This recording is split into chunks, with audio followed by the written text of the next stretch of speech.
ಶೇಖ್ ಹಸೀನಾ ಅವರ ವಿರುದ್ಧ ಒಂದು ವಿರೋಧ ಇದೆಯಲ್ಲ ಆ ದೇಶದಲ್ಲಿ, ಅದು ಇಂದು ಸೃಷ್ಟಿಯಾದದ್ದಲ್ಲ. ಇನ್ಫ್ಯಾಕ್ಟ್ ಅವರ ತಂದೆ ಮುಜಿಬುರ್ ರೆಹಮಾನ್ ಸಹ ಆ ವಿರೋಧವನ್ನ ಎದುರಿಸಿದ್ರು. ಈಕೆ ಮುಜಿಬುರ ಮಗಳಾಗಿದ್ಲು ಅನ್ನೋ ಒಂದು ಕಾರಣಕ್ಕಾಗಿ ಈಕೆನ ಅಪೋಸ್ ಮಾಡಿದ್ರು. ಆದ್ರೆ 1996 ನಲ್ಲಿ ಬಾಂಗ್ಲಾದೇಶಿ ಜನತೆ ಈಕೆ ಪಕ್ಷ ಅವಾಮಿ ಲೀಗ್ಗೆ ಮತ ಕೊಟ್ಟು ಆಕೆಯನ್ನ ಗೆಲ್ಲಿಸಿ ಪ್ರೈಮ್ ಮಿನಿಸ್ಟರ್. ಅನಂತರ ಮತ್ತೆ 5 ವರ್ಷಗಳ ನಂತರ ಪುನಃ ಖಲೀದಾ ಜಿಯಾನೇ ಪ್ರೈಮ್ ಮಿನಿಸ್ಟರ್ ಆದದ್ದು.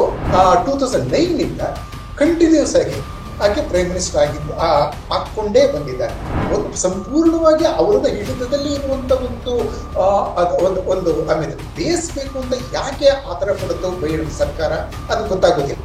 ಹೀಗಾಗಿ ಸೀನಾ ವಿರುದ್ಧ ಇಲ್ಲದ ಒಂದು ಕಾರಣವನ್ನು ಸೃಷ್ಟಿ ಮಾಡಿ ತಥಾಕಥಿತ ವಿದ್ಯಾರ್ಥಿಗಳ ಆ ಒಂದು ಆಂದೋಲನ ನಡೀತು. ಅದು ಆಮೇಲೆ ಆಕ್ಚುಲಿ ಯಶಸ್ವಿ ಆಗಲೇಬೇಕಾಗಿತ್ತು. ಆಗಿದ್ದ ಸಿಚುವೇಶನ್ ನಲ್ಲಿ ಮೊಹಮ್ಮದ್ ಯೂನುಸ್ ಅದನ್ನ ಇಲ್ಲಿ ತಗೊಂಡು ಬಂದು ಕೂರಿಸ್ಬಿಟ್ಟು ಅದನ್ನ ಮಧ್ಯಂತರ ಸರ್ಕಾರ interim government care taker government ಮಾಡಿ ಅದನ್ನ ಚೀಫ್ ಅಡ್ವೈಸರ್ ಎಲ್ಲಾ ರೀತಿಯಲ್ಲೂ ಸಹ ಇಂಡಿಯಾ ಮತ್ತೆ ಚೈನಾವನ್ನ ಅಪೋಸ್ ಮಾಡದೇ ಇರುವಂತ ನೀತಿಯನ್ನ ಹಸೀನಾ ಅನುಸರಿಸ್ತಾ ಇದ್ರು. ನಮಸ್ಕಾರ ವೀಕ್ಷಕರೇ, ಹೊಸದಿಗಂತ ಡಿಜಿಟಲ್ ಚಾನೆಲ್ಗೆ ಸ್ವಾಗತ. ನಾನು ಜ್ಯೋತಿ ದಫೇದಾರ್. ಭಾರತ ಇಸ್ರೇಲ್ ರೀತಿ ವರ್ಚುವಲ್ ದೇಶ ಆಗ್ತಾ ಇದೆಯಾ ಅನ್ನೋ ವಿಶ್ಲೇಷಣೆಗಳು ನಡೀತಾ ಇವೆ. ವಿಶೇಷವಾಗಿ ಭಾರತದ ಸುತ್ತಲೂ ಇರುವಂತಹ ರಾಷ್ಟ್ರಗಳೇನಿದೆಯಲ್ಲ, ನೆರೆ ದೇಶಗಳು ಅನ್ನೋದಕ್ಕಿಂತ ಹೆಚ್ಚಾಗಿ ಶತ್ರು ದೇಶಗಳಾಗ್ತಾ ಇವೆ, ಹೊರೆ ದೇಶಗಳಾಗ್ತಾ ಇವೆ. ಭಾರತದ ಜೊತೆಗೆ ಇಬ್ಬಾಗವಾದಂತಹ ಪಾಕಿಸ್ತಾನ ಸೃಷ್ಟಿಯಾದಾಗಿನಿಂದಲೂ ಕೂಡ ಭಾರತಕ್ಕೆ ಮಗ್ಗಲು ಮುಳ್ಳಾಗಿದೆ. ಭಾರತದ ವಿರುದ್ಧ ದ್ವೇಷವನ್ನ ಕಾರ್ತಾನೆ ಬಂದಿದೆ. ಇನ್ನು ಭಾರತದಿಂದಲೇ ಜನ್ಮ ತಾಳಿದಂತಹ ಬಾಂಗ್ಲಾದೇಶ ಕೂಡ ಭಾರತದ ವಿರುದ್ಧ ಕಿತಾಪತಿ ಮಾಡುವಂತಹ ಎಲ್ಲಾ ಲಕ್ಷಣಗಳು ಕಂಡುಬರ್ತಾ ಇದೆ.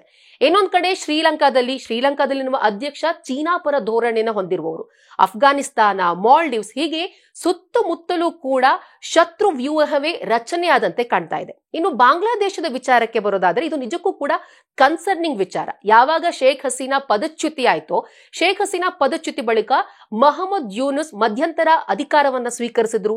ಇವರು ಬಂದ ನಂತರ ಬಾಂಗ್ಲಾದೇಶದಲ್ಲಿ ಏನಾದ್ರೂ ಬದಲಾವಣೆ ಆಗಬಹುದೇನೋ, ನೊಬೆಲ್ ಪ್ರಶಸ್ತಿ ಪುರಸ್ಕೃತರು, ಶಾಂತಿ ಹರಿಕಾರ ಅಂತ ಹೇಳ್ತೀವಿ, ಇವರು ಬಂದ ಮೇಲೆ ಏನಾದ್ರೂ ಬದಲಾವಣೆ ಆಗ್ಬಹುದು ಅಂತ ನಾವು ಆ ರೀತಿ ಒಂದು ಎಕ್ಸ್ಪೆಕ್ಟೇಷನ್ ಇತ್ತು. ಆದ್ರೆ ಅಲ್ಲಿ ಹಿಂದೂಗಳ ಮೇಲೆ ಹಲ್ಲೆ ಇನ್ನೂ ಜಾಸ್ತಿ ಆಗ್ತಾ ಇದೆ. ಬಾಂಗ್ಲಾದೇಶದಲ್ಲಿ ಅರಾಜಕತೆ ಸೃಷ್ಟಿಯಾಗಿದೆ. ಇದು ನಿಜಕ್ಕೂ ಕೂಡ ಕನ್ಸರ್ನಿಂಗ್ ವಿಚಾರ. ಇದು ಭಾರತದ ಮೇಲೆ ಯಾವ ರೀತಿ ಇಂಪ್ಯಾಕ್ಟ್ ಆಗಬಹುದು, ಇದನ್ನ ಭಾರತ ಯಾವ ರೀತಿ ನಿಭಾಯಿಸಬೇಕು, ಮುಂದಿನ ದಿನಗಳಲ್ಲಿ ಯಾವ ರೀತಿ ಪರಿಣಾಮ ಬೀರಬಹುದು, ಈ ಎಲ್ಲಾ ವಿಚಾರಗಳ ಬಗ್ಗೆ ಮಾತನಾಡೋದಕ್ಕೆ ನಮ್ಮ ಜೊತೆಗೆ ಸಾಹಿತಿ, ಅಂಕಣಕಾರರು, ರಾಜಕೀಯ ವಿಶ್ಲೇಷಕರು ಹಾಗೂ ಜಿಯೋ ಪೊಲಿಟಿಕಲ್ ಎಕ್ಸ್ಪರ್ಟ್, ವಿದೇಶಾಂಗ ವ್ಯವಹಾರಗಳ ಪರಿಣಿತರಾದಂತಹ ಪ್ರೇಮ್ ಶೇಖರ್ ಸರ್ ನಮ್ಮ ಜೊತೆಗಿದ್ದಾರೆ. ಮೊದಲನೇದಾಗಿ ಅವರನ್ನ ಕಾರ್ಯಕ್ರಮಕ್ಕೆ ಬರ್ಮಾಡ್ಕೊಳ್ಳೋಣ. ಸರ್, ಕಾರ್ಯಕ್ರಮಕ್ಕೆ ಆತ್ಮೀಯ ಸ್ವಾಗತ. ನಮಸ್ತೆ. ಪ್ರೇಮ್ ಶೇಖರ್ ಖ್ಯಾತ ರಾಜಕೀಯ ವಿಶ್ಲೇಷಕರು, ಸಾಹಿತಿಗಳು, ಕನ್ನಡ ಕಥೆಗಾರರು, ಅಂಕಣಕಾರರು, ವಿದೇಶಾಂಗ ವ್ಯವಹಾರಗಳ ತಜ್ಞ, ಅಂತಾರಾಷ್ಟ್ರೀಯ ವಿದ್ಯಮಾನಗಳ ಬಗ್ಗೆ ಅಪಾರವಾದ ಪಾಂಡಿತ್ಯವುಳ್ಳವರು. ಅವರು ಅಡವಿಯ ಹುಡುಗಿ, ಅಸಹಿಷ್ಣುತೆ ನೌಟಂಕಿ, ಡೊಕ್ಲಾಮ ಬಿಕ್ಕಟ್ಟು, ಗತಿ ಸೇರಿದಂತೆ ಹಲವಾರು ಪುಸ್ತಕಗಳನ್ನ ಬರೆದಿದ್ದಾರೆ. ಜೂನ್ 22, 1960 ಜನಿಸಿದ ಪ್ರೇಮ್ ಶೇಖರ್ ಮೂಲತಃ ಮೈಸೂರಿನವರು. ದೆಹಲಿಯ ಜೆಎನ್ಯುನಲ್ಲಿ ತಮ್ಮ ಪದವಿ ಪೂರ್ಣಗೊಳಿಸಿದ್ದಾರೆ. ಇಂಥ ಪಾಂಡಿತ್ಯವುಳ್ಳವರ ಜೊತೆಗೆ ಇಂದು ಭಾರತದ ನೆರೆಹೊರೆಯ ದೇಶಗಳ ಇಂದಿನ ಪರಿಸ್ಥಿತಿ ಹಾಗೂ ಇದರಿಂದ ಭಾರತದ ಮೇಲಾಗುವ ಪರಿಣಾಮಗಳ ಬಗ್ಗೆ ವಿಶೇಷ ಚರ್ಚೆಯನ್ನ ನಡೆಸಲಿದ್ದೇವೆ. ಮೊದಲನೇದಾಗಿ ಬಾಂಗ್ಲಾದೇಶಕ್ಕೆ ಸಂಬಂಧಪಟ್ಟಂತೆನೆ ನೀವು ಈ ಹಿನ್ನೆಲೆಯಲ್ಲಿ ಮೊಹಮ್ಮದ್ ಯೂನುಸ್ ಅಯಾತುಲ್ಲಾ ಖೊಮೇನಿ ಆಗ್ತಿದ್ದಾರಾ ಅಂತ ಹೇಳಿ ಒಂದು ಸಂಪೂರ್ಣವಾದ ವಿಶ್ಲೇಷಣಾ ಭರಿತ ಲೇಖನವನ್ನ ಬರೆದಿದ್ರಿ. ಅದರ ಹಿನ್ನೆಲೆಯಲ್ಲಿ ನಾವು ಇವತ್ತು ಚರ್ಚೆ ಮಾಡ್ತಾ ಇದ್ದೀವಿ. ಮೊದಲನೇ ಪ್ರಶ್ನೆ ಏನಪ್ಪಾ ಅಂತ ಹೇಳಿದ್ರೆ, ಬಾಂಗ್ಲಾದೇಶದಲ್ಲಿ ಇವಾಗ ಈ ರೀತಿ ಅರಾಜಕತೆಯನ್ನು ಸೃಷ್ಟಿಯಾಗಿದೆಯಲ್ಲ ಸರ್, ಮೊಹಮ್ಮದ್ ಯೂನುಸ್ ಅವರು ಮತಾಂಧರು ಈಗಾಗಿದ್ದ ಅಥವಾ ಮೊದಲಿಂದನೂ ಮತಾಂಧರ, ಅಥವಾ ಈಗ ಬಾಂಗ್ಲಾದೇಶದಲ್ಲಿ ಪರಿಸ್ಥಿತಿ ಏನಿದೆಯಲ್ಲ, ಮುಂದೆ ಏನಾಗುತ್ತೆ ಬಾಂಗ್ಲಾದೇಶದ ಪರಿಸ್ಥಿತಿ, ಯಾವ ರೀತಿ ಇಂಪ್ಯಾಕ್ಟ್ ಬೀರುತ್ತೆ ಸರ್? ಈಗಿನ ಒಂದು ಪರಿಸ್ಥಿತಿಯನ್ನು ನೋಡೋದಾದ್ರೆ ಬಾಂಗ್ಲಾದೇಶದಲ್ಲಿ ಸಂವಿಧಾನವನ್ನೇ ಕಿತ್ತು ಹಾಕುವಂತಹ ಒಂದು ಕೆಲಸಕ್ಕೆ ಕೈ ಹಾಕ್ತಿದ್ದಾರೆ ಮೊಹಮ್ಮದ್ ಯೂನುಸ್. ಇದರ ಬಗ್ಗೆ ನೀವು ವಿಶ್ಲೇಷಣೆ ಮಾಡೋದಿದ್ರೆ ಸರ್. ನೀವು ಕೇಳಿದ ಪ್ರಶ್ನೆಗಳಲ್ಲಿ ಹಲವಾರು ಉಪ ಪ್ರಶ್ನೆಗಳು ಅಡಗಿವೆ. ಮೊದಲು ನಾವು ಈ ಅರಾಜಕತೆ ಅನ್ನೋದು ಯೂನುಸ್ ಅವರು ಬಂದ ಮೇಲೆ ಸೃಷ್ಟಿಯಾದದ್ದ, ಅಥವಾ ಈ ಅರಾಜಕತೆ ಸೃಷ್ಟಿಯಾದದ್ದರ ಫಲವಾಗಿ ಯೂನುಸ್ ಬಂದ್ರ ಅನ್ನೋದನ್ನ ನಾವು ಫಸ್ಟ್ ಗಮನ ತಂದುಕೊಂಡ್ರೆ ಒಂದು ರೀತಿಯ ನಮಗೊಂದು ಕಾಂಟೆಕ್ಸ್ಟ್ ಸೆಟ್ ಆಗ್ತದೆ. 2 ನಿಮಿಷಗಳಲ್ಲಿ ಅದನ್ನೇ ನಾನು ಹೇಳ್ತೀನಿ. ಶೇಖ್ ಹಸೀನಾ ಅವರ ವಿರುದ್ಧ ಒಂದು ವಿರೋಧ ಇದೆಯಲ್ಲ ಆ ದೇಶದಲ್ಲಿ, ಅದು ಇಂದ ಸೃಷ್ಟಿಯಾದದ್ದಲ್ಲ. ಇನ್ಫ್ಯಾಕ್ಟ್ ಅವರ ತಂದೆ ಮುಜಿಬುರ್ ರೆಹಮಾನ್ ಸಹ ಆ ವಿರೋಧವನ್ನ ಎದುರಿಸಿದ್ರು. ಮತ್ತೆ ಅದರಲ್ಲಿ ಅವರ ಪ್ರಾಣವೂ ಸಹ ಹೊರಟೋಯ್ತು. ಅನಂತರ ಮತ್ತೆ ಶೇಖ್ ಹಸೀನಾ ಬಾಂಗ್ಲಾದೇಶಕ್ಕೆ ಹಿಂತಿರುಗೋದಕ್ಕೆ 6 ವರ್ಷಗಳನ್ನ ತಗೊಂಡ್ರು.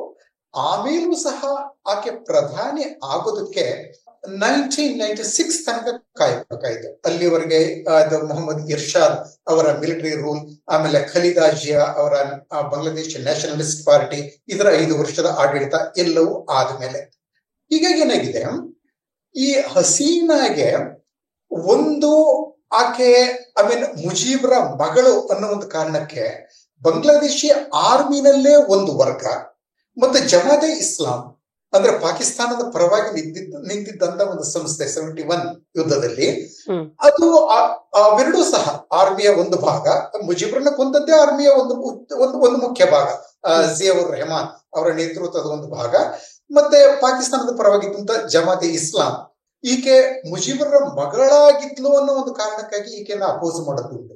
ಆದ್ರೆ 1996 ನಲ್ಲಿ ಬಾಂಗ್ಲಾದೇಶಿ ಜನತೆ ಈಕೆಯ ಪಕ್ಷ ಅವಾಮಿ ಲೀಗ್ಗೆ ಮತ ಕೊಟ್ಟು ಆಕೆಯನ್ನ ಗೆಲ್ಲಿಸಿ ಪ್ರೈಮ್ ಮಿನಿಸ್ಟರ್. ಅನಂತರ ಮತ್ತೆ 5 ವರ್ಷಗಳ ನಂತರ ಪುನಃ ಖಲೀದಾ ಜಿಯಾನೇ ಪ್ರೈಮ್ ಮಿನಿಸ್ಟರ್ ಆದದ್ದು. ಆಮೇಲೆ ಮತ್ತೆ 2009 ನಿಂದ ಕಂಟಿನ್ಯೂಸ್ ಆಗಿ ಆಕೆ ಪ್ರೈಮ್ ಮಿನಿಸ್ಟರ್ ಹಾಕೊಂಡೇ ಬಂದಿದ್ದಾರೆ. 99, again 2014 and again 2019, ಮತ್ತೆ ಈ ವರ್ಷನೂ ಸಹ ಜನವರಿಯಲ್ಲಿ ಎಲೆಕ್ಷನ್ ಅನ್ನು ಗೆದ್ದಿದ್ದಾರೆ.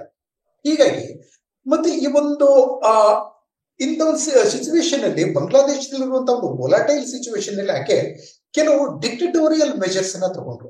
ಅಂದ್ರೆ ಅಪೋಸಿಷನ್ ಲೀಡರ್ಸ್ ಅನ್ನ, ಖಲೀದಾ ಜಿಯಾ ಅವರನ್ನ ಗೃಹ ಬಂಧದ ಇಡೋದು, ಮತ್ತೆ ಮಗನ ಮೇಲೆ ಅದು ಭಯೋತ್ಪಾದನೆ ಆಪಾದನೆ ಹೊರಿಸಿದ್ದು, ಆತ ದೇಶ ಬಿಟ್ಟು ಓಡಿ ಹೋದದ್ದು, ಅದರಲ್ಲಿ ನಿಜವೂ ಇದೆ, ಇಲ್ಲ ಅಂತಲ್ಲ. ಹೀಗೆ ಹಲವಾರು ಕಾರಣಗಳಾಗಿ BNP ಇದೆಯಲ್ಲ, ಅದು ಈಗಿನ ಸ್ವಲ್ಪ ಅಪೋಸ್ ಮಾಡಿತು. ಮತ್ತೆ ಅದು ಸೃಷ್ಟಿಸಿದಂತ ಅರಾಜಕತೆಯನ್ನ ಸರಿ ಮಾಡೋದಕ್ಕೋಸ್ಕರ ಈಗ ಕೆಲವೊಂದು ಡಿಕ್ಟಟೋರಿಯಲ್ ಮೆಷರ್ಸ್, ಅಂದ್ರೆ ಒಂದು ಏಕಪಕ್ಷದ ಸರ್ವಾಧಿಕಾರದ ಕಡೆಗೆ ಈಗ ಗಮನ ಕೊಟ್ಟದ್ದು ಉಂಟು ಶೇಖ್ ಹಸೀನಾ. ಅದು ಬೆಳೀತಾ ಏನಾಯ್ತು, ಎಲ್ಲಿವರೆಗೆ ಅದು ಇಂಟರ್ನಲ್ ಪಾಲಿಟಿಕ್ಸ್ಗೆ ಸೀಮಿತ ಆಗುತ್ತೋ ತೊಂದರೆ ಇರಲಿಲ್ಲ. ಆದ್ರೆ ಜೋ ಬೈಡನ್ ಸರ್ಕಾರ ಚೈನಾವನ್ನ ಎದುರಿಸಬೇಕು ಅಂದ್ಕೊಂಡು, ಅಲ್ಲೂ ಅದು ಹಿನ್ನೆಲೆ ಇದೆ. ಇನ್ಫ್ಯಾಕ್ಟ್ ಚೈನಾವನ್ನ ದೊಡ್ಡದಾಗಿ ಬೆಳೆಸಿದ್ದೆ ಬರಾಕ್ ಒಬಾಮಾ. ಡೊನಾಲ್ಡ್ ಟ್ರಂಪ್ ಚೈನಾದ ರೆಕ್ಕೆಗಳನ್ನ ಕತ್ತರಿಸಿದ್ರು. ಮತ್ತೆ ಈ ಬೈಡನ್ ಬಂದ ನಂತರ 1 ವರ್ಷದವರೆಗೆ ಆ ಟ್ರಂಪ್ ನೀತಿಗಳನ್ನೆಲ್ಲ ತೆಗೆದಾಕ್ಬಿಟ್ಟು ಮತ್ತೆ ಚೈನಾವನ್ನು ಓಲೈಸಿದ್ದನ್ನ ನಾವು ನೋಡಿದ್ದೀವಿ. ಆಮೇಲೆ ಅರ್ಥ ಆಯ್ತು, ಚೈನಾನ ಓಲೈಸಿದಷ್ಟು ಅಮೆರಿಕಗೆ ತೊಂದರೆ ಆಗ್ತದೆ, ಮತ್ತು ಎಂಥದ್ದು ಹಸೀನಾ ಮಾಡ್ತಾ ಇದ್ದದ್ದೇ ಸರಿ. ಓಕೆ, ಮತ್ತೆ ಬಾಂಗ್ಲಾದೇಶದಲ್ಲಿ ಮತ್ತೆ ವಾಷಿಂಗ್ಟನ್ ಸಹ ಡೊನಾಲ್ಡ್ ಟ್ರಂಪ್ ಮಾಡ್ತಾ ಇದ್ದಿದ್ದೆ ಸರಿ, ಚೈನಾವನ್ನ ಹದ್ದುಬಸ್ತಿಯಲ್ಲಿ ಇಡೋದು ಅಂತ ಒಂದು ಜ್ಞಾನೋದಯ ಬೈಡನ್ಗೆ ಆದ ನಂತರ ತರಾತುರಿಯಲ್ಲಿ ಎಲ್ಲ ಕಡೆ ಚೈನಾದ ವಿರುದ್ಧ ಏನಾದ್ರೂ ಒಂದು ರಣನೀತಿಯನ್ನು ರೂಪಿಸೋದಕ್ಕೆ ಜೇಕ್ ಸಲಿವನ್, ಆಂಟನಿ ಬ್ಲಿಂಕನ್ ಮತ್ತೆ ಜೋ ಬೈಡನ್ ಪ್ಲಾನ್ ಮಾಡಿದಾಗ ಅವ್ರಿಗೆ ಕಂಡದ್ದು ಬಾಂಗ್ಲಾದೇಶದಲ್ಲಿ ಒಂದು ನೆಲೆ ಪಡ್ಕೋಬೇಕು ಅಂತ. ಅಂದ್ರೆ ಚೈನಾಗೆ ಜಿಯೋಗ್ರಫಿಕಲಿ ಹತ್ರ ಇರಬೇಕು. ಚೈನಾ ಒಂದಕ್ಕೆ ಅಲ್ಲ, ಜೊತೆಯಲ್ಲಿ ಈ ಕಡೆ ಮಲಕ್ಕಾ ಸ್ಟ್ರೈಟ್ ಮೇಲೆ ಗಮನ ಇಡುವಂತ ಒಂದು ನೆಲೆ. ಮೇಲೆ ಉತ್ತರದಲ್ಲಿ ಚೈನಾ ಕಡೆಗೂ ದೃಷ್ಟಿ ಇರಬೇಕು, ಕೆಳಗೆ ದಕ್ಷಿಣದಲ್ಲಿ ಇಂಡಿಯನ್ ಓಷನ್, ಆ ಒಂದು sea route, then Malacca strait. ಅದಕ್ಕೆ ಹೊಂದಿಕೆ ಆಗುವಂತದ್ದು ಸೈಂಟ್ ಮಾರ್ಟಿನ್ ಐಲ್ಯಾಂಡ್, ಅಂದ್ರೆ ಬಾಂಗ್ಲಾದೇಶದ ಅತ್ಯಂತ ದಕ್ಷಿಣ ತುದಿ, ಬೇ ಆಫ್ ಬೆಂಗಾಲ್ನಲ್ಲಿ. ಇದನ್ನ ಆಕ್ಚುಲಿ ಅಮೆರಿಕನ್ ಸ್ಟ್ರಾಟಜಿಕ್ ಎಕ್ಸ್ಪರ್ಟ್ಸ್ ಅದನ್ನ ಗುರುತಿಸಿದ್ರು. ಇಲ್ಲಿ ಪ್ರಾರಂಭದಲ್ಲಿ ನಾನು ಹೇಳ್ಬಿಡ್ತೀನಿ, ಅವರ ಲೆಕ್ಕಾಚಾರವೇ ತಪ್ಪಾಗಿತ್ತು. ಇನ್ಫ್ಯಾಕ್ಟ್ ಅಮೆರಿಕ ಮತ್ತೆ ಇಂಡಿಯಾ ನಡುವೆ ಈ ಒಂದು ಲಾಜಿಸ್ಟಿಕ್ಸ್, ಅಂದ್ರೆ ಎರಡೂ ದೇಶಗಳು ಪರಸ್ಪರರ ಒಂದು ಮಿಲಿಟರಿ ಸೌಲಭ್ಯಗಳನ್ನ ಅಗತ್ಯ ಬಂದಾಗ ಉಪಯೋಗಿಸಿಕೊಳ್ಳುವಂತ ಒಂದು ಒಪ್ಪಂದ ಆಗಿದೆ. ಹೀಗಾಗಿ ಅಮೆರಿಕಾಗೆ ಬೇರೊಂದು ರಕ್ಷಣಾ ನೆಲೆ ಒಂದು ಬೇಕಾಗೇ ಇರಲಿಲ್ಲ. ಅವ್ರಿಗೆ ಬೇಕಾದಂತ ಒಂದು ರೀಫ್ಯೂಯಲಿಂಗ್ ಆಗ್ಲಿ, ಅಥವಾ ಮತ್ತೇನಾದ್ರು ಒಂದು ರೆಕನೈಸನ್ಸ್ ಫ್ಲೈಟ್ ಗಳನ್ನ ಹಾರಿಸೋದಕ್ಕೆ ಆಗ್ಲಿ, ಅಥವಾ ಒಂದು ಸರ್ವೇಲೆನ್ಸ್ ಆಗ್ಲಿ, ಇಲ್ಲಿಯ ಸಾಕಷ್ಟು ವ್ಯವಸ್ಥೆ ಇತ್ತು ಬೇ ಆಫ್ ಬೆಂಗಾಲ್ನ ಸುತ್ತಮುತ್ತ. ಅದನ್ನ ಬಿಟ್ಟು ಒಂದು ಸಂಪೂರ್ಣವಾಗಿ ಅವರದ ಹಿಡಿತದಲ್ಲಿ ಇರುವಂತ ಒಂದು ಆಮೇಲೆ ಬೇಸ್ ಬೇಕು ಅಂತ ಯಾಕೆ ಆತರ ಪಡುತ್ತೋ ಬೈಡನ್ ಸರ್ಕಾರ, ಅದು ಗೊತ್ತಾಗೋದಿಲ್ಲ. ಅದಕ್ಕೆ ಹಸೀನಾ ಒಪ್ತಾ ಇರ್ಲಿಲ್ಲ.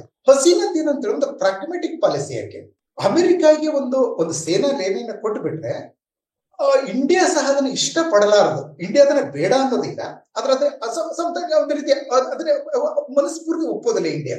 ಮತ್ತೆ ಚೈನಾ ಸಂಪೂರ್ಣವಾಗಿ ಅಪೋಸ್ ಮಾಡ್ತದೆ. ಈಗ ಹಸೀನಾಗೆ ಗೊತ್ತಿತ್ತು ಬಾಂಗ್ಲಾದೇಶ ಸರ್ವೈವ್ ಆಗ್ಬೇಕಾದ್ರೆ, ಮತ್ತೆ ಅದೊಂದು ಇಕನಾಮಿಕ್ ಬೂಮ್ ಆಗಿತ್ತಲ್ಲ, ಗಾರ್ಮೆಂಟ್ ಇಂಡಸ್ಟ್ರಿ 85% ಎಕ್ಸ್ಪೋರ್ಟ್ ಅದೇ ಆಗಿತ್ತು ಬಾಂಗ್ಲಾದೇಶದ್ದು. ಮತ್ತೆ ಅದರ ಆಕ್ಚುಲಿ ಇಕಾನಮಿ ಬಹಳ ಚಂದ ಆಗಿತ್ತು. ಆ ಕಾರಣಕ್ಕಾಗಿ more than 40 billion foreign exchange collect ಆಗಿತ್ತು. ಮತ್ತೆ ಬಾಂಗ್ಲಾದೇಶಿಯರ per capital income Indians income ಅನ್ನು ದಾಟಿತ್ತು. ಮತ್ತೆ ಅದರ GDP ಪಾಕಿಸ್ತಾನದನ್ನು ಮೀರಿತ್ತು. ಇದೆಲ್ಲವನ್ನು ಉಳಿಸ್ಕೋಬೇಕಾದ್ರೆ ಚೈನಾ ಮತ್ತೆ ಇಂಡಿಯಾ ಎರಡನ್ನೂ ಸಹ ಸ್ವಲ್ಪ ಖುಷಿಯಾಗಿ ಇಡಬೇಕು. ಅಂದ್ರೆ ಎರಡರ ವಿರೋಧವನ್ನು ಕಟ್ಕೋಬಾರದು. ಇಲ್ಲಾಂದ್ರೆ ಬಾಂಗ್ಲಾದೇಶ ಅಭಿವೃದ್ಧಿಗೆ ಈ ಎರಡೂ ದೇಶಗಳು ಅಗತ್ಯ. ಅಂದ್ರೆ ರಾ ಮೆಟೀರಿಯಲ್ ಸಪ್ಲೈಗೆ ಚೈನಾ ಬೇಕು, ಇಂಡಿಯಾ ಬರೀ ಎಲ್ಲದಕ್ಕೂ ಸಹ ಒಂದು ಸೇಫ್ಟಿಗೆ ಮತ್ತೆ ಫುಡ್ ಇದಕ್ಕೆ ಸಪ್ಲೈಗೆ. ಯಾಕಂದ್ರೆ ಬಾಂಗ್ಲಾದೇಶ ನಿಮಗೆ ಗೊತ್ತೇ ಇರಬೇಕು, ಪ್ರಪಂಚದಲ್ಲೇ 3ನೇ ದೊಡ್ಡ ದೇಶ. ಫುಡ್ ಗ್ರೈನ್ಸ್ ಇಂಪೋರ್ಟ್ ನಲ್ಲಿ ಅತಿ ದೊಡ್ಡ, 3rd largest importer of food grains in the whole world. ಹೀಗೆ ಅದನ್ನ ಸಪ್ಲೈ ಹೆಚ್ಚು ಬರ್ತಾ ಇದ್ದದ್ದು ಇಂಡಿಯಾದಿಂದ. ಹೀಗಾಗಿ ಎಲ್ಲಾ ರೀತಿಯಲ್ಲೂ ಸಹ ಇಂಡಿಯಾ ಮತ್ತೆ ಚೈನಾವನ್ನ ಅಪೋಸ್ ಮಾಡದೇ ಇರುವಂತ ನೀತಿಯನ್ನ ಹಸೀನಾ ಅನುಸರಿಸ್ತಾ ಇದ್ರು. ಅಮೆರಿಕಾಗೆ ಸೇಂಟ್ ಮಾರ್ಟಿನ್ ಐಲ್ಯಾಂಡ್ ಅನ್ನ ಕೊಟ್ಟು ಬಿಟ್ರೆ ಅಲ್ಲಿಗೆ ಚೈನಾ ಕಂಪ್ಲೀಟ್ ವಿರೋಧ ಆಗ್ಬಿಡ್ತದೆ. ಅದು ತೊಂದರೆ ಆಗ್ತದೆ ತನಗೆ ಅಂದ್ಕೊಂಡು ಆಕೆ ಒಪ್ಪಲಿಲ್ಲ. ದೆನ್ ಅಮೆರಿಕ, ನೀವು ನೋಡಿ ಇದ್ದೀರಿ, ಡೆಮೊಕ್ರೆಟಿಕ್ ಗವರ್ಮೆಂಟ್ ಒಬಾಮಾ ಮಾಡದ್ದು ಗೊತ್ತಲ್ಲ. ಅಮೆರಿಕಾದಲ್ಲಿ ವೆಸ್ಟ್ ಏಷ್ಯಾ ಮತ್ತೆ ನಾರ್ತ್ ಆಫ್ರಿಕಾದಲ್ಲಿ ಅರಬ್ ಸ್ಪ್ರಿಂಗ್ ಅಂದ್ಕೊಂಡು, ಮತ್ತೆ ಅಲ್ಲಿ ಯುಕ್ರೇನ್ ಅಲ್ಲಿ ವಿಕ್ಟೋರಿಯನ್ ನ್ಯೂಲ್ಯಾಂಡ್ ಮಾಡದ್ದು, ಮತ್ತೆ ಪಾಕಿಸ್ತಾನದಲ್ಲಿ ಈಗ ಇದು ಬೈಡನ್ ಕಾಲದಲ್ಲಿ ಆಮೇಲೆ ಡೊನಾಲ್ಡ್ ಲೂ ಮಾಡದ್ದು. ಅದೇ ಕೆಲಸವನ್ನ ಬಾಂಗ್ಲಾದೇಶದಲ್ಲಿ ಮಾಡಿಸಿ ಆಕ್ಚುಲಿ ಜನ ವಿರೋಧ ಈಕೆ ಕಡೆಗೆ ಮೊದಲೇ ಇದ್ದಂತ ವಿರೋಧನ ಇನ್ನು ಜಾಸ್ತಿ ಪಂಪ್ ಮಾಡಿ ಆಕೆ ವಿರೋಧವಾಗಿ ಇಲ್ಲದಂತ ಒಂದು ವಿದ್ಯಾರ್ಥಿ ಚಳವಳಿಯನ್ನ ಸೃಷ್ಟಿಸಿ. ಇನ್ಫ್ಯಾಕ್ಟ್ ಆ ವಿದ್ಯಾರ್ಥಿಗಳು ಅನ್ನೋದು ಅವ್ರ ಆಂಟಿ ಡಿಸ್ಕ್ರಿಮಿನೇಷನ್ ಇದೆಯಲ್ಲ, ಅದಕ್ಕೆ ಹಣನೇ ಇಲ್ಲ, ಬುಡನೇ ಇಲ್ಲ ಅದಕ್ಕೆ. ಇನ್ಫ್ಯಾಕ್ಟ್ ಆ ಒಂದು ದಟ್ ಆಕ್ಚುಲಿ ವಿದ್ಯಾರ್ಥಿಗಳ ಪರವಾಗಿ ಆ ಡಿಸ್ಕ್ರಿಮಿನೇಷನ್ ಏನಿತ್ತು, ಆ ಡಿಸ್ಕ್ರಿಮಿನೇಷನ್ ಏನಿತ್ತು ನಿಮಗೆ ನಿಮ್ಮ ವೀಕ್ಷಕರಿಗೆಲ್ಲ ಗೊತ್ತೇ ಇದೆ. ಅಂದ್ರೆ 1971 ನಲ್ಲಿ ಬಾಂಗ್ಲಾದೇಶದ ಸ್ವಾತಂತ್ರ್ಯಕ್ಕೆ ಹೋರಾಡಿದವರ ಮಕ್ಕಳು ಮೊಮ್ಮಕ್ಕಳು ಮತ್ತು ಅವರ ಜನಕ್ಕೆ 30% ರಿಸರ್ವೇಶನ್ ಇತ್ತು. ಅದನ್ನ ಕೋರ್ಟ್ ತೆಗೆದಾಕಿತು. ತೆಗೆದದಕ್ಕೆ ಆಕ್ಚುಲಿ ಸರ್ಕಾರ ತೆಗೆದಂತ ಕೋರ್ಟ್ ಅದನ್ನ ರೀಇನ್ಸ್ಟೇಟ್ ಮಾಡಿತು. ಅದ ರೀಇನ್ಸ್ಟೇಟ್ ಮಾಡದ ವಿರುದ್ಧವಾಗಿ, ಅಂದ್ರೆ ವಿದ್ಯಾರ್ಥಿಗಳ ಪರವಾಗಿ ಶೇಖ್ ಹಸೀನಾ ಹೈಕೋರ್ಟ್ ಅಲ್ಲಿ ಮತ್ತೆ ಕೇಸ್ ಹಾಕಿದ್ರು. ಹಾಗಾಗಿ ಅವರ ವಿರುದ್ಧ ಈ ವಿದ್ಯಾರ್ಥಿಗಳ ದಂಗೆ ಹೇಳೋದಿದೆಯಲ್ಲ, ಇದು ತಮ್ಮ ವಿರುದ್ಧವೇ ದಂಗೆ ಇದ್ದಂತೆ ಕಾಣ್ತದೆ. ಅಂದ್ರೆ ಶೇಖ್ ಹಸೀನಾ ವಿರುದ್ಧ ದಂಗೆ ಹೇಳೋದಕ್ಕೆ ಅಗತ್ಯನೇ ಅವಶ್ಯಕತೆನೇ ಇರಲಿಲ್ಲ. ಆದ್ರೂ ಆ ದಂಗೆ ಯಾಕೆ ಎದ್ರು ಅಂತ ಹೇಳಿದ್ರೆ ಅಮೆರಿಕ ಅವರನ್ನ ಪ್ರಚೋದಿಸಿತು. ಇನ್ನು ಮತ್ತೆ ಪಾಕಿಸ್ತಾನ ಸಹ ಇತ್ತು.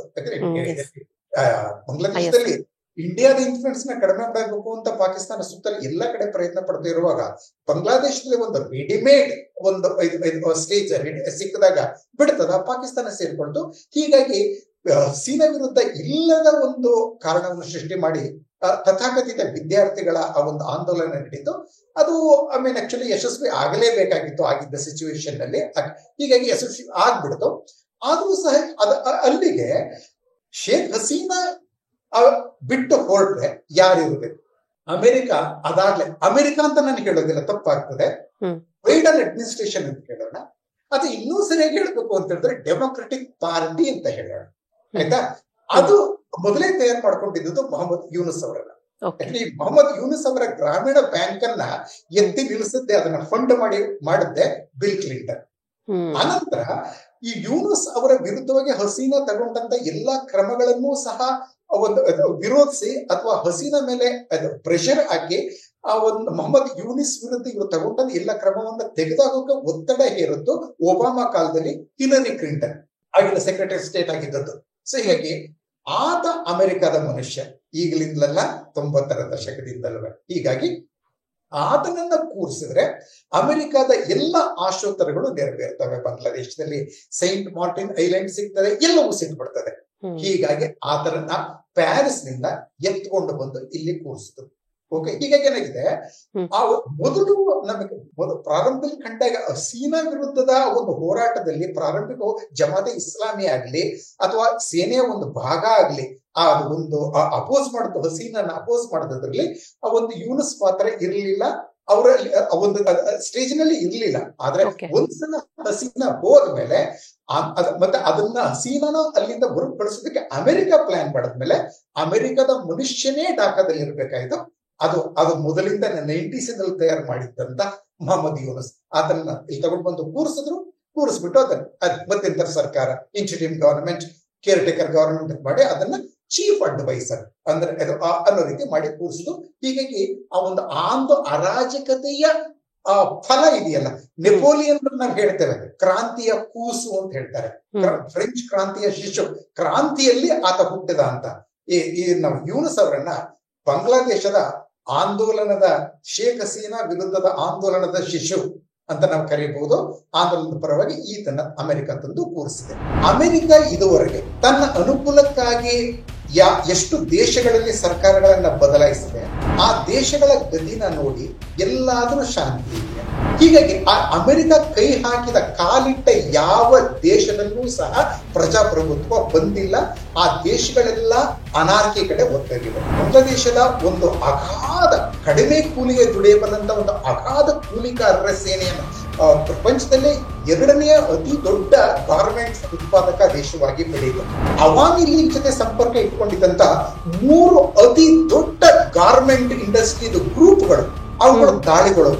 ಈ ಅರಾಜಕತಾವಾದಿಗಳು ಜುಲೈ ಯಾವ ರೀತಿ ಬೆಂಕಿ ಹಚ್ಚಿದ್ರು ಅಂತ ಹೇಳಿದ್ರೆ ಇಡೀ ಕಾರ್ಖಾನೆ ನಷ್ಟ ಆಗ್ಲಿಲ್ಲ, ಸುಮಾರು 200ರಷ್ಟು ವರ್ಕರ್ಸ್ ಒಳಗೆ ಸುಟ್ಟು ಹೋದ್ರು.